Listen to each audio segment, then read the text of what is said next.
খবরের প্রথমেই দেখে নেব আজকের সংবাদ শিরোনাম। গলার কাঁটা এবার গিলে ফেলল তৃণমূল। মমতা পৌঁছানোর আগেই ঘটে গেল সবটা। এখানে অনেক টাকার খেলা হয়েছে, তবে আমি সব ভুলে গিয়েছি, সন্দেশখালীতে গিয়ে বললেন মমতা। 2 মাস আগে বিপ্লব করেছেন, এখন অ্যাডভান্স নিয়ে টিএমসির মঞ্চে নাচ গান চলবে না। কোন সেলেবদের ওপর চটলেন কুণাল? তাল ছাড়াই তাদের গালে থাপ্পড় মারা উচিত, কুণালের মন্তব্য হতবাক রুদ্রনীল। অসুস্থ কালীঘাটের কাকু নিয়ে যাওয়া হলো হাসপাতালে, স্থগিত ইডির চার্জ গঠন। ট্রাম্পে ভরসা শুভেন্দুর, হঠাৎ কেন 20 জানুয়ারির কথা বললেন? কান্না থামাতেই পারছি না, মমতার বড় ঘোষণা পাল্টে দিল রুক্মিণীর জীবন। অবশেষে সুর নরম ইউনুস প্রশাসনের, বাংলায় ফিরছেন 95 জন মৎস্যজীবী। আসছি বিস্তারিত খবরে। তিনি সন্দেশখালী আন্দোলনের মুখ ছিলেন। একসময় শিবু হাজরা, শেখ শাহজাহান, উত্তম সর্দারদের বিরুদ্ধে একজোট করেছিলেন মহিলাদের। দলে থেকেও বিক্ষুব্ধ হয়ে পড়েছিলেন। সেই সুজয় মাস্টারকে এবার ধরানো হলো তৃণমূলের পতাকা। মুখ্যমন্ত্রী সন্দেশখালী পৌঁছানোর আগেই তৃণমূল কর্মী সুজয়কে তৃণমূলেই যোগদান করানো হলো। তবে কি যে কোনো মর্মে গলার কাঁটাকে গিলে ফেলতে চাইছে শাসক দল? তৃণমূলে যোগ সুজয় মাস্টারের। বস্তুত সন্দেশখালী আন্দোলনে মহিলাদের প্রথম থেকে অভিযোগ ছিল এলাকার স্থানীয় তৃণমূল নেতারা জোর করে জমি দখল করছে, মাছের ভেড়ি দখল করছে, মহিলাদের ওপর অত্যাচারেরও গুচ্ছ গুচ্ছ অভিযোগ উঠতে থাকে। স্থানীয় সূত্রে খবর, গ্রামের মহিলাদের সংঘবদ্ধ করেন এই সুজয়। বিজেপি রেখা পাত্রর পাশাপাশি মহিলাদের আন্দোলনের মুখ হয়ে ওঠেন তিনি। পরে যদিও রেখার সঙ্গে দূরত্ব তৈরি হয়। সন্দেশখালী পর্বে সাংসদ পার্থ ভৌমিক থেকে মন্ত্রী সুজিত বসুরা পৌঁছন সুজয়ের বাড়িতে। পরে তাকে নিয়ে গ্রামে গ্রামে ঘুরেছিলেন তারা। ফলে সন্দেশখালীতে যে তৃণমূলের সুজয় মাস্টারকে প্রয়োজন তা বলার অপেক্ষা রাখে না। সেই কারণেই মমতা বন্দ্যোপাধ্যায় যাওয়ার আগে তৃণমূল কর্মীকে তৃণমূলেই যোগদান করিয়ে কি গলার কাঁটা সরাতে চাইল তৃণমূল, উঠছে প্রশ্ন। আপনি কোন জেলা থেকে আমাদের এই ভিডিওটি দেখছেন অবশ্যই কমেন্টের মাধ্যমে জানাবেন। ফিরে আসছি পরবর্তী খবরে। চলতি বছরের শুরুর দিক বিক্ষোভের আগুনে কার্যত জ্বলে উঠেছিল সন্দেশখালী। নারী নির্যাতন ও জমি দখল সহ একগুচ্ছ অভিযোগ তুলে ঝাঁটা, লাঠি, বাঁশ হাতে রাস্তায় নেমেছিলেন মহিলারা। সমস্ত সন্ত্রাসের নেপথ্যে উঠে এসেছিল শেখ শাহজাহান, শিবু হাজরা সহ একাধিক স্থানীয় ট্রাবর তৃণমূল নেতৃত্বের নাম। 1 বছর পর সেই সন্দেশখালীতে পা রেখেছেন মুখ্যমন্ত্রী। মা বোনেদের কল্যাণার্থে একাধিক প্রকল্পের সুবিধা প্রদানের ব্যবস্থা করেছেন তিনি। এছাড়া তিনি বলেন, আমি এখানে টাকার অঙ্কেও খেলা হয়েছে জানি। দেখলেন তো সবই ভাওতা, যা হয়েছে হয়েছে, আমি ভুলে গেছি, মনে রাখতে চাই না। আমি চাই সন্দেশখালীর মেয়েরা 1 নম্বর স্থানে আসুক।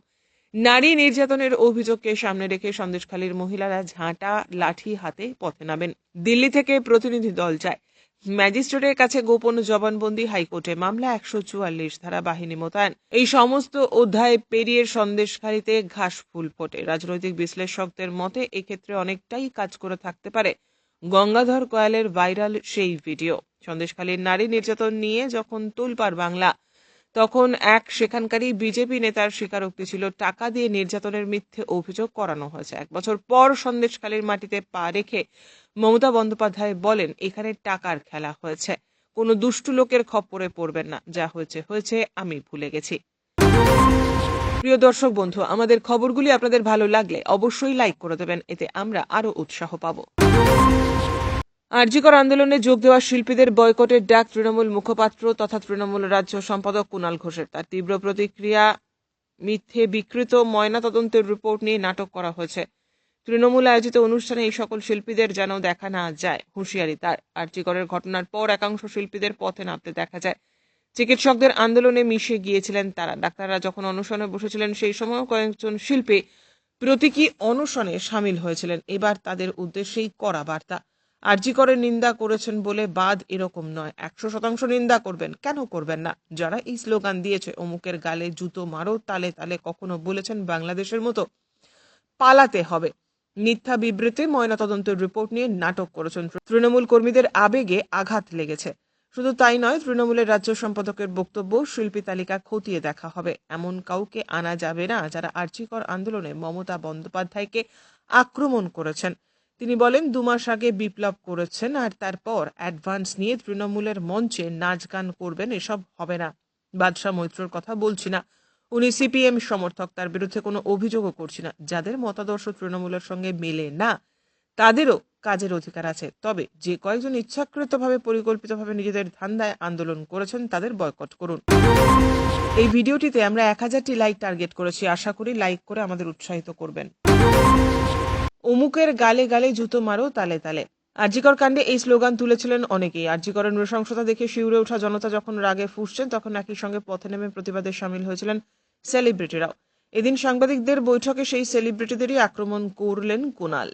তিনি বললেন, আরজিকরের নিন্দা করছে বলে বাদ এরকমটা নয়, 100% নিন্দা করবেন, কেন করবেন না? যারা এই স্লোগান দিয়েছেন, অমুকের গালে গালে জুতো মারো তালে তালে, কখনো বলছেন বাংলাদেশের মতো পালাতে হবে, মিথ্যে বিকৃত ময়নাতদন্তের রিপোর্ট নিয়ে নাটক করেছেন, আমাদের দলের আয়োজিত কোনো অনুষ্ঠানে যেন তাদের দেখা না যায়। এদিন এই শোনা মাত্রই রীতিমতো অবাক হলেন বিজেপি কর্মী রুদ্রনীল ঘোষ। তিনি বললেন, টিএমসি মানে কোনো অনুষ্ঠানে উপস্থিত থাকা মানে? টিএমসির সঙ্গে কি সম্পর্ক? রাজ্য সরকার ও টিএমসির মধ্যে যে পার্থক্য রয়েছে এটাই তো ওনারা ভুলে যান। যেমন আজকে প্রশাসনিক সভায় গিয়ে মুখ্যমন্ত্রী নিজেকে তৃণমূল নেত্রী ভেবে আমাদের ট্যাক্সের টাকায় তৈরি হওয়া সভা থেকে 26-এর নির্বাচনে জিততে যা যা ভুল বোঝানো প্রয়োজন বোঝালেন। ফলত তৃণমূলের এটা অভ্যাস দল এবং সরকারের মধ্যে তফাৎটা গুলিয়ে ফেলে। রাজ্য সরকারের স্বাস্থ্য বিভাগ এবং পুলিশ বিভাগের গাফিলতি এবং বেশ কিছু জটিলতার জন্য এই হত্যাকাণ্ড ঘটেছে। দুষ্কৃতীরা তথ্য প্রমাণ লুকোতে পেরেছে, এক ডাক্তারের পরিকল্পিত নৃশংস হত্যাকাণ্ড হলো। সেক্ষেত্রে যারা প্রতিবাদ করছেন, গান গাইছেন, পথে নাচছেন, তাদের বিরুদ্ধে যখন অন্যায় হয়, বেআইনিভাবে যখন তাদের খুনের ধারায় মামলা দেওয়া হয়, মারধর করে, তখন তাল ছাড়া তাদের গালে থাপ্পড় মারা উচিত। তাতে কুণাল ঘোষের মাথা ঘামানোর কি রয়েছে বুঝতে পারছি না। যদিও রাজ্য সরকারের বিষয়ে কেউ যদি কোনো মন্তব্য করেন, সেই বিষয়ে কুণাল ঘোষের কোনো মন্তব্য করার অধিকার নেই। এখন তিনি কোন পদে আছেন তিনি জানেন না। মাঝে মধ্যে তিনি দলে ফেরেন, পদ পান, পদ চলেও যায়, তিনি চলে যান, আবার ফিরে আসেন, জানি না। তবে রাজ্য সরকারের বিফলতার পক্ষে তার গলাবাজি না করলেও হবে। আবারও বলছি, তিনি রাজ্য টিএমসি গুলিয়ে ফেলেছেন, সম্বিত ফিরে আসা উচিত। শেষ পর্যন্ত দেখুন আমাদের এই ভিডিওটি। আছে আরো কয়েকটি গুরুত্বপূর্ণ খবর। আবারও তো গুরুতর অসুস্থ কালীঘাটের কাকু সুজয় কৃষ্ণ ভদ্র। প্রেসিডেন্সি জেল থেকে তাকে এসএসকেএম হাসপাতালে নিয়ে যাওয়া হলো। সেখানে অবস্থার অবনতি হওয়ায় দক্ষিণ কলকাতার একটি বেসরকারি হাসপাতালে নিয়ে যাওয়া হয়েছে। অসুস্থতার কারণে প্রাথমিক নিয়োগ দুর্নীতি মামলায় ইডির চার্জশিট গঠন স্থগিত। কাকুকে নিয়ে যাওয়ার জন্য নিরাপত্তার সুবন্দোবস্ত হয়েছে। এছাড়াও অন্য হাসপাতালে নিয়ে যাওয়ার সময় কাকু যাতে পালিয়ে যেতে পারেন আশঙ্কা করছে ইডি। সোমবার ইডির বিশেষ আদালতে প্রাথমিক নিয়োগ দুর্নীতি মামলায় ইডির চার্জ গঠনের দিন ছিল। এদিন কালীঘাটের কাকুকে আদালতে নিয়ে আসার পথে অসুস্থ হয়ে পড়েন। এসএসকেএম হাসপাতালে প্রথমে নিয়ে যাওয়া হয়, পরে আদালতে সুজয় কৃষ্ণের আইনজীবী জানান তার মক্কেলের শারীরিক অবস্থার অবনতি হচ্ছে, তাকে দক্ষিণ কলকাতার একটি বেসরকারি হাসপাতালে স্থানান্তরিত করতে হবে। ইডি এরপর আশঙ্কা প্রকাশ করে আইনজীবী মারফত তার হাসপাতালে স্থানান্তরিত করা বিপজ্জনক। সুজয় কৃষ্ণকে অন্য হাসপাতালে স্থানান্তরের সময় যেন কড়া নিরাপত্তার ব্যবস্থা করা হয়। বিচারক কলকাতা পুলিশকে নিরাপত্তার ব্যবস্থা করতে নির্দেশও দেন। 2রা জানুয়ারি ওই হাসপাতালে কাকুর শারীরিক অবস্থার রিপোর্ট জমা দেওয়ার নির্দেশ দিয়েছেন বিচারক। নিয়মিত সঠিক খবর পেতে অবশ্যই আমাদের চ্যানেলটিকে সাবস্ক্রাইব করুন। বাংলাদেশে আক্রান্ত হচ্ছেন হিন্দু সহ সংখ্যালঘুরা। মোহাম্মদ ইউনূস প্রশাসনের বিরুদ্ধে ক্ষোভ বাড়ছে মানুষের। হিন্দু সহ সংখ্যালঘুদের নিরাপত্তা সুনিশ্চিত করতে একাধিকবার বাংলাদেশের অন্তর্বর্তী সরকারকে বার্তা দিয়েছে ভারত। বাংলাদেশে মৌলবাদ মাথাচাড়া দিয়েছে বলে অভিযোগ। এই পরিস্থিতিতে মৌলবাদের বিরুদ্ধে লড়াইয়ের নাম না করে ডোনাল্ড ট্রাম্পের কথা টেনে আনলেন বিরোধী দলনেতা শুভেন্দু অধিকারী। বাংলাদেশে হিন্দু সহ সংখ্যালঘুদের আক্রান্ত হওয়ার ঘটনায় প্রথম থেকেই সরব তিনি। পেট্রাপোল সীমান্তে গিয়ে প্রতিবাদ জানানোর হুঁশিয়ারিও দিয়েছিলেন।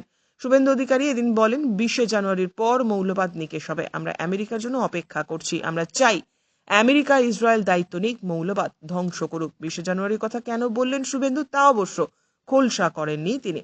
গত 5ই নভেম্বর আমেরিকার প্রেসিডেন্ট নির্বাচনে ডেমোক্রেট প্রার্থী কমলা হ্যারিসকে হারিয়ে ট্রাম্প জয়ী হন।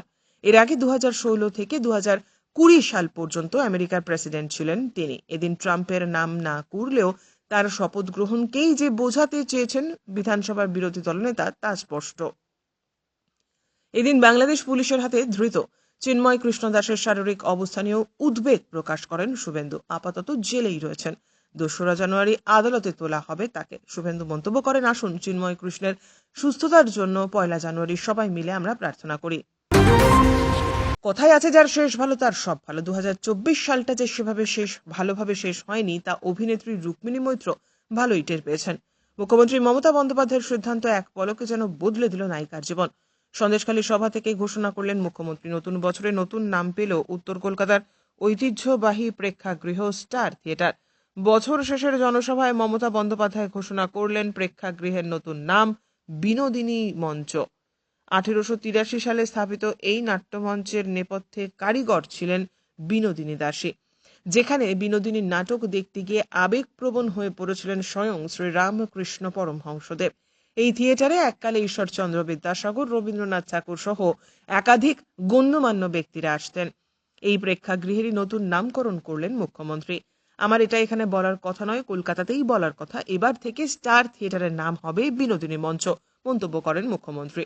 বিনোদিনী রূপে বেশ কয়েক মাস আগে প্রকাশ্যে এসেছেন নায়িকা রুক্মিণী। 2025 সালে মুক্তি পাবে রুক্মিণী অভিনীত রামকমল মুখোপাধ্যায় পরিচালিত ছবি বিনোদিনী নটির উপাখ্যান। বিনোদিনী দাসীর জীবনের প্রেক্ষাপটে এই ছবি নির্মাণ করেছেন পরিচালক। অবশেষে মুক্তি পেতে চলেছেন বাংলাদেশের জেলে বন্দী 95 জন ভারতীয় মৎস্যজীবী। গতকাল বাংলাদেশের আদালতে ভারতীয় মৎস্যজীবীদের বিরুদ্ধে হওয়া সবকটি মামলা প্রত্যাহার ও তাদের মুক্তি দেওয়ার নির্দেশ দেওয়া হয়েছে অন্তর্বর্তীকালীন সরকারের পক্ষ থেকে।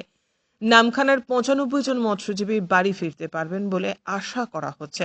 গত অক্টোবর মাসে কয়েক দফায় বাংলাদেশ জলসীমায় ঢুকে পড়ে কাকদ্বীপের 6টি মৎস্যজীবী ট্রলার। তার মধ্যে 95 জন মৎস্যজীবী গ্রেপ্তার হয়েছিলেন। আটক করা হয় 6টি ট্রলার। বাংলাদেশের মোংলা এবং কলাপাড়া থানার মামলাগুলি দায়ের হয়। পটুয়াখালী ও মোংলা জেলে বন্দী ছিলেন মৎস্যজীবীরা। এরপর তাদের দেশে ফেরানো নিয়ে দুদেশের আলোচনা শুরু হয়। অন্যদিকে ভারতীয় জলসীমায় ঢুকে পড়া 90 জন বাংলাদেশি মৎস্যজীবীকেও ফিরিয়ে দেওয়া হয়েছে। এদিন সুন্দরবন সামুদ্রিক মৎস্যজীবী শ্রমিক ইউনিয়নের সম্পাদক সতীনাথ পাত্র বলেন, মাস আড়াই আগে কাকদ্বীপের 6টি ট্রলারে 96 জন মৎস্যজীবী মাছ ধরছিলেন। বুঝতে না পেরে বাংলাদেশের জলসীমায় ঢুকে পড়েছিলেন। বাংলাদেশের নিরাপত্তারক্ষীরা তাদের আটক করে নিয়ে যায়। সেই সময় একজন মৎস্যজীবী সমুদ্রে ঝাঁপ দেন, তিনি এখনো নিখোঁজ। খবর শেষ হলো। ধন্যবাদ।